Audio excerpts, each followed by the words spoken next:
Okay, so you've been following everything that's happening in the world of AI. Mm, It's moving so fast, it's hard to keep up. I know, right? But you sent in, some really interesting articles that are kind of outlining some major changes happening with the big tech companies, Right. specifically Microsoft and Google. Yeah. We're seeing changes in pricing adjustments to their data center plans Mm. and even the introduction of ad-supported options for some of their products. Mhm. Like, what is going on? Yeah, so that's what we want to dive into today, right? What do all of these moves signal about the economics of generative AI? Exactly. Where do these companies anticipate the future costs of AI will land? The information you sent over, particularly regarding Microsoft's strategies, Right. really gives us a pretty clear picture, I think. It does, because on the one hand, the excitement around generative AI is still incredibly high. Oh, yeah, absolutely. It seems like every day we hear about new breakthroughs and amazing potential, Mm. but beneath all that, there seems to be a real tension. This struggle to actually make this groundbreaking technology profitable. Yeah, Our goal today is to figure out, how are these companies trying to solve this profitability puzzle? right. And more importantly, how might those solutions directly affect you? Absolutely. So let's get into it. Okay. Generative AI. I Yeah. mean, it sounds like something out of science fiction. It does, right? But this information that you provided makes it clear that it's surprisingly, even shockingly expensive to run. It is incredibly expensive. Wow. Yeah, the financial figures are quite remarkable when you actually, look closely. Yeah. For instance, the details you shared show that OpenAI, Mm-hmm. despite being, a leading force in the field with a massive user base, Right.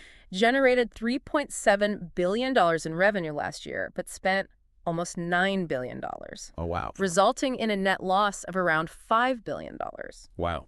So the bottom line here Yeah. is that even at the forefront, generative AI is a deeply unprofitable venture right now. Yeah. And what's fascinating is Microsoft's crucial role in all of this. Okay. As OpenAI's largest investor and primary cloud computing provider, those huge OpenAI expenditures Right. directly impact Microsoft's bottom line as well.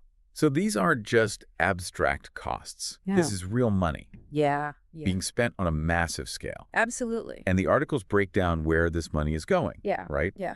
We're looking at the initial cost of training these incredibly complex models, Mhm. but then there's this ongoing cost every single time someone uses them. Exactly. The per-use cost, or what they call inference. That's precisely it. Okay. While the initial training costs are substantial, the costs associated with inference are particularly significant All right.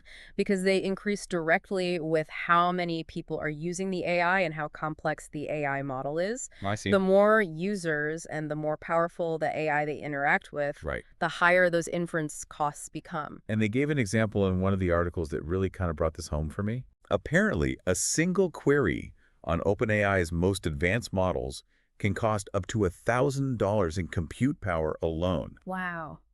That's astonishing. It is. And even Sam Altman himself admitted that their $200 per month subscription service isn't even profitable. That's right. Oh, It man. really highlights the sheer scale of the financial challenge. Sure. It's not just about recovering the cost of free usage. Even their premium offerings Right. aren't currently covering the operational expenses. And beyond the pure computing power, I mean, we have to think about the physical infrastructure Oh, yeah, absolutely. that supports all of this. Yeah. The incredibly expensive specialized chips, Mm-hmm. the enormous amounts of electricity required to power them, Yep. sophisticated cooling systems needed to prevent overheating, Right. and then the constant depreciation of all that hardware in data centers. That's right. It's a truly resource-intensive undertaking. It's a lot. It is. Which brings us to Microsoft's recent strategic shift. Because as you pointed out, they've invested billions in this technology. Mm-hmm. So they're clearly not abandoning AI. Right. You may consider, projects like this massive Stargate data center we're hearing about. Yeah. But the articles detail some seemingly contradictory moves, like pulling back on data center leases Mm-hmm. and significantly increasing Microsoft to 365 subscription prices. Right. In some cases, by a considerable amount. Yeah, up to 45% in some cases. Yeah, and plus the subtle introduction of ad-supported versions of some products. Mm. So given these enormous financial pressures that we're seeing, How are the big players like Microsoft actually responding? Well, I mean, if we connect this to the bigger picture of those immense costs we just discussed, Right. these actions begin to make a lot more sense. Right. Microsoft is clearly feeling the pressure to find ways to monetize their AI investments and offset these substantial operational expenses. Okay. The price increases for Microsoft 365, especially with Copilot now integrated and essentially a standard part of those subscriptions, Right. directly transfers some of that cost burden to you, the user. Right. It's almost like they're saying, hey, AI is here. It's part of the package now, and the package costs more. Exactly. But it's interesting that Satya Nadella himself suggested that AI hasn't produced much value so far. Yeah. I mean, that feels like a pretty significant statement given all the excitement. It does. Yeah. And this raises an important question about Yeah. the perceived value versus the actual financial return. Right. While there's tremendous potential, the immediate tangible profits might not be matching the level of investment. I see. Della's comment could be seen as an acknowledgement that the business models around generative AI are still in their infancy Okay. and haven't yet fully delivered on the promise of significant financial value creation. I see. And therefore, shifting the cost burden becomes a more immediate strategy Yeah. to address the financial realities. Okay. And one of the most fascinating aspects of Microsoft's evolving strategy, according to this information you shared, is this push towards the edge, Okay.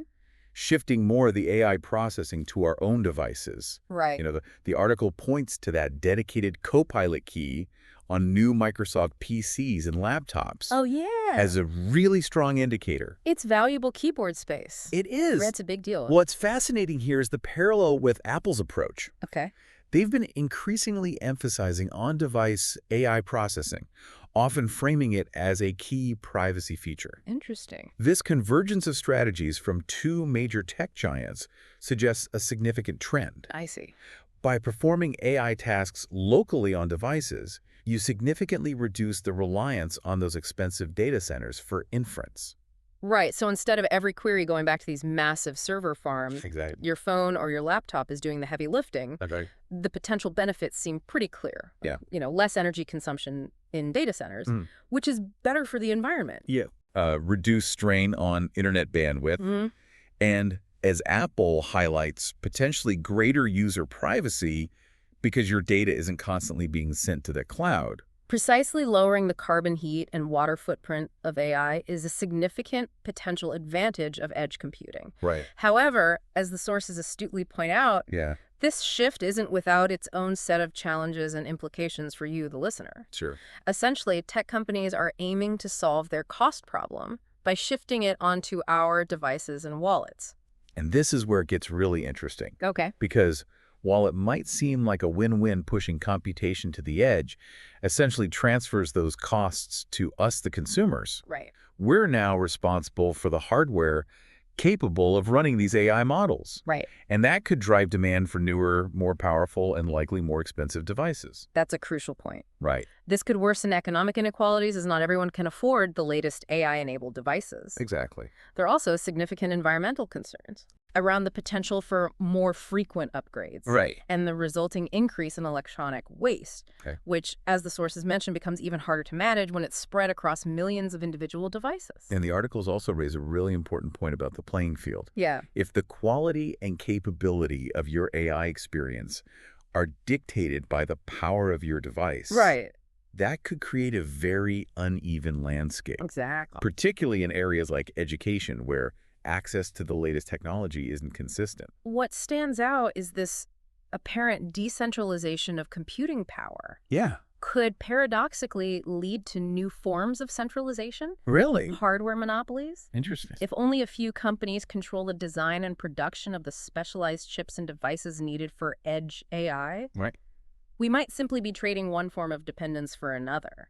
So it's not necessarily a guaranteed path to cheaper or more democratized AI. That's right. Now, the sources also touch on the idea that maybe this scale at all costs approach we've seen so far isn't the only way to do AI. Right? It seems like there might be more cost-effective methods emerging. This is a really encouraging sign. Yeah. The examples provided, like the Chinese company DeepSeek, reportedly building models comparable to OpenAI's for a fraction of the training cost. Wow. And the researchers claiming to have trained a model for as little as $50 Wow. suggests that innovation in model architecture and training methodologies could significantly bring down the costs associated with AI development. Right. These examples, while still emerging, Yeah. suggest that the future of AI development might not be solely dependent on massive centralized infrastructure. Right. More efficient models could democratize access and potentially lead to significantly lower costs for everyone down the line. It's a hopeful sign. It is. And it seems a key part of why the tech giants' costs are so high Yeah. is simply the massive infrastructure they've built, Right. these sprawling data centers. Mm.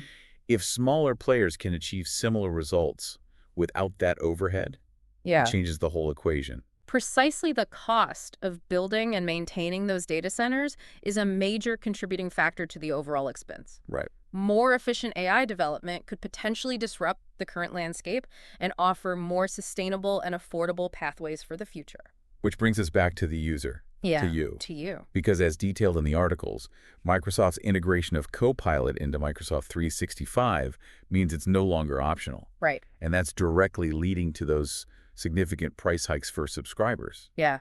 It's not like you can choose to not have the AI and keep the old price. That's a critical point. The cost of AI infrastructure as it currently stands is being directly passed on to consumers through these bundled services. Right.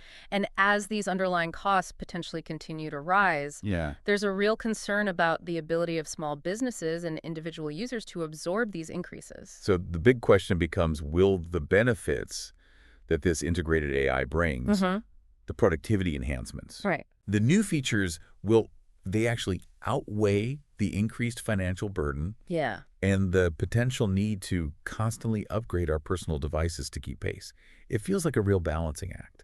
It does, and it forces us to consider the long-term sustainability and accessibility of generative AI. So to bring it all together, what we've seen in this deep dive is that while the promise of AI is still huge, Oh, yeah. the major tech companies are facing some very real and very substantial costs in making it a reality. Right. And their current strategies strongly suggest a move towards shifting a significant portion of those costs onto us, the consumers, whether through direct price increases for software or by pushing more of the computational burden onto our personal devices. That's a concise summary. Yeah. The commitment to AI is clear, but the path to profitability is still being carved out. Yeah. And it looks increasingly like that path involves a fundamental shift in how we as users contribute to the operational costs of this technology. And that leaves us with a final thought for you to consider. Given these significant shifts in the AI landscape, how might our relationship with technology and the devices we use fundamentally evolve in this age of generative AI? That's a great question. Will the dream of democratizing powerful AI tools be hampered by the increasing cost of access and the ever-growing hardware requirements? It's definitely something to think about. Yeah, it's definitely something to keep in mind as these strategies continue to unfold. Absolutely. Thanks for diving deep with us. Thanks for having me. Appreciate it. Yeah. Okay, bye.